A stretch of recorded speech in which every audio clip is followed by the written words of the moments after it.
জুবিন গাৰ্গক মৰমেৰে দিয়া গামোচাবোৰ কিয় উভতাই দিলে গৰিমা গাৰ্গে জানিলে আচৰিত হ'ব।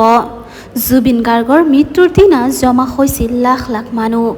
তেওঁক শেষবাৰৰ বাবে বিদায় দিবলৈ ঘৰৰ পৰা ওলাই আহিছিল ডেকা গাভৰু বুঢ়া বুঢ়ী সকলো, ধৰ্ম জাতি নিৰ্বিশেষে সকলো আহিছিল আৰু তেওঁলোকে জুবিন গাৰ্গক লৈ যোৱা গাড়ীখনৰ ওপৰত ফুল আৰু অসমীয়াৰ স্বাভিমানৰ গামোচা দিছিল, যিবোৰ সংগ্ৰহ কৰি ৰাখি থোৱা হৈছিল।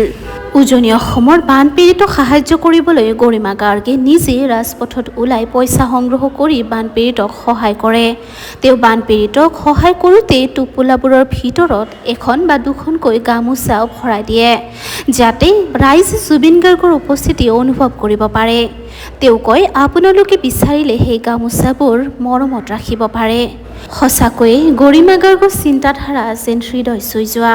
পিছে ভিডিঅ'টো কেনে পালে জনাব।